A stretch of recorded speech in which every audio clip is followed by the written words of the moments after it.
Assalamualaikum warahmatullahi wabarakatuh. Perkenalkan, nama saya Vanessa Ramawati dari Prodi D3 Kebidanan di Universitas Muhammadiyah Tasikmalaya. Di sini saya akan memenuhi tugas dari mata kuliah pengantar asuhan kebidanan untuk menjelaskan tentang siklus menstruasi. Oke, di sini saya akan menjelaskan.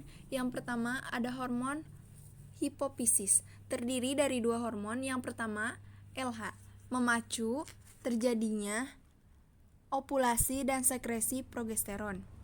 Yang kedua ada EPH, yaitu memacu pertumbuhan folikel dan sekresi estrogen. Nah, EPH akan semakin meningkat dan folikel mengalami pertumbuhan. Lalu estrogen akan semakin meningkat juga. Feedbacknya, EPH akan semakin turun dan LH semakin tinggi. Yang kedua ada hormon ovarium. Nah, hormon ovarium ini terbagi menjadi dua. Yang pertama ada estrogen, yaitu memacu penebalan endometrium dan sekresi mikosa, menghambat EPH dan memicu pengeluaran LH. Yang kedua ada progesteron, menebalkan endometrium dan menghambat LH. Lalu estrogen dan LH akan makin naik satu hari sebelum ovulasi. Setelah itu LH akan turun, lalu terjadinya ovulasi. Nah, progesteron ini akan meningkat, lalu hormon akan menurun dan memasuki masa menstruasi selama 14 hari. Yang selanjutnya adalah siklus folikel. Siklus folikel dimulai dengan folikel primer, lalu membentuk folikel sekunder, dan membentuk folikel the drap.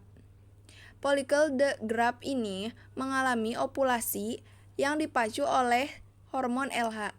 Setelah mengalami ovulasi, lalu berubah jadi corpus luteum yang berbadan kuning.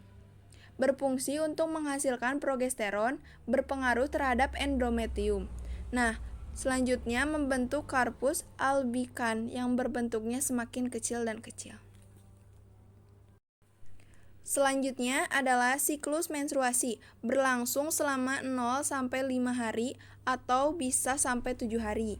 Pada hari ke-10 ini, fase proliferasi atau pertumbuhan endometrium yang dipengaruhi oleh hormon estrogen. Lalu hari ke-14 terjadinya ovulasi dan fase sekresi. Lalu dinding endometrium ini semakin berkembang yang dipengaruhi oleh progesteron dan estrogen. Terjadi selama 14 hari sampai 28 hari. Setelah itu, jika tidak ada pembuahan akan berputar kembali ke siklus awal. Terima kasih, mungkin itu pemaparan yang dapat saya sampaikan. Semoga bermanfaat. Wassalamualaikum warahmatullahi wabarakatuh.